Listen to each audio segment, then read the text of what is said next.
Welcome everyone.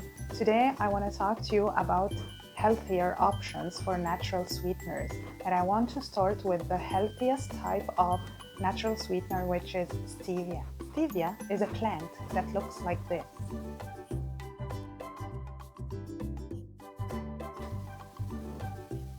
Stevia has 0 calories, 0 glucose, 0 sugars. It just has some sugar tasting compounds in it that are not sugar at all.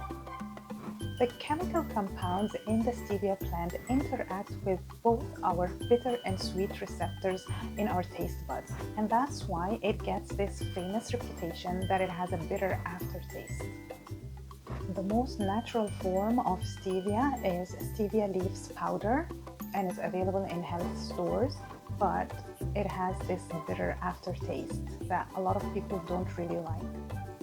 If you decide to give stevia a try, make sure it's not mixed with any other type of sugars. Most of the commercial brands will mix it with things like dextrose, maltose, or other forms of sugar.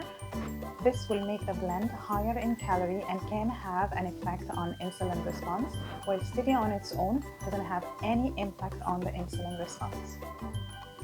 If you say you hate the taste of stevia in your coffee or tea, I will completely understand. But from my experience, stevia is the only natural sweetener that will give your keto sweets and candies the kick that you would get from conventional sugars like sugarcane or sugar beets. Me personally, I don't like stevia on my tea or my coffee, but I love it on my sweets and bakery.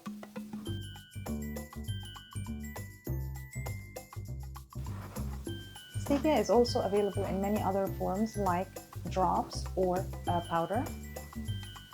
Unlike other natural sweetener alternatives, stevia does not cause any digestive issues for people. In fact, it is a medicine that has been used for colics and digestive issues and to facilitate digestion. The second natural sweetener is monk fruit, and it has a few common things with stevia. The first thing is that it's a plant. The second is that some people will find that it gives them a bitter aftertaste, just like stevia. Monk fruit looks like this.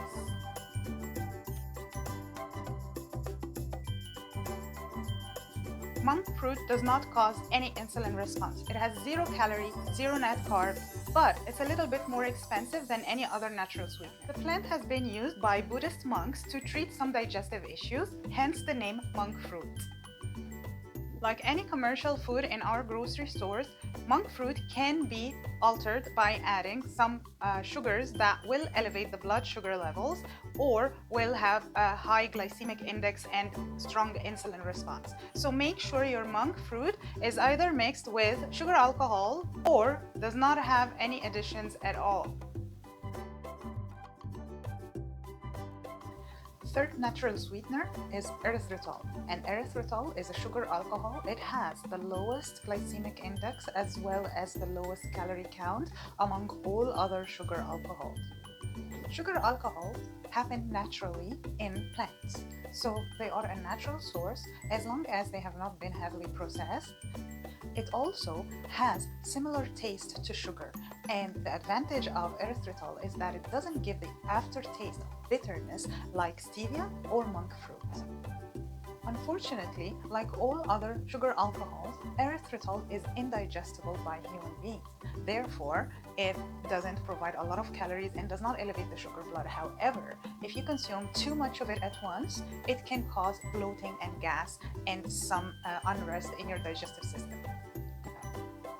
Erythritol is one of the most available sugar alcohols in the market. However, always make sure that it's from a natural source and preferably non-GMO. Personally, I prefer to have a mix of erythritol with monk fruit. That way I can benefit from their pros and avoid as much as possible their cons. Generally, sugar alcohols are indigestible by the human digestive system, and that's why it is not processed like the natural pure sugar, and it does not elevate the blood sugar levels or the insulin response. Another great advantage of erythritol, and all sugar alcohols really, are not metabolized by oral bacteria, the bacteria inside our mouths, so it reduces the risk of having a cavity. Unlike xylitol, Erythritol is safe for pets, so if consumed by mistake by your pet, it's not gonna kill it as xylitol would do. My fourth suggestion for natural sweetener is xylitol. This is how xylitol looks like. You can't really tell the difference between it and normal sugar. Same color, same texture, and same consistency. There are a few reasons why xylitol is my least favorite. The first one is that even though it has a low count of calories in comparison to our regular sugar, it still has a higher calorie count than erythritol, stevia, or monk fruit. Each teaspoon of xylitol contains 4 grams of net carbs. That will still cause an insulin response in your body when you consume a large amount of it. Of course, this insulin response is not as bad as when you consume normal sugar. However, it is still a response that you can avoid if you use erythritol, monk fruit, or stevia.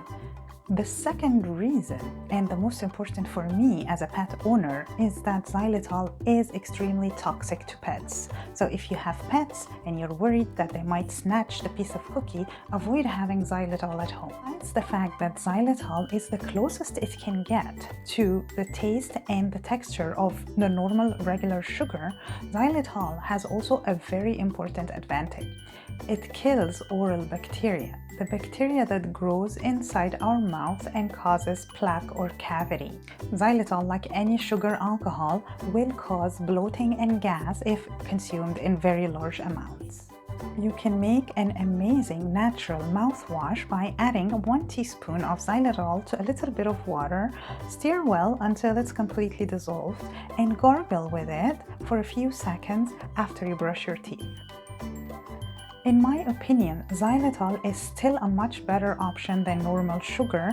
Even though it has some calories here, some net carbs there, it still doesn't compare with the amount of carbohydrates and calories you get from consuming normal regular sugar. So if that's your only option, you hate all the other options in the list, go ahead and use it.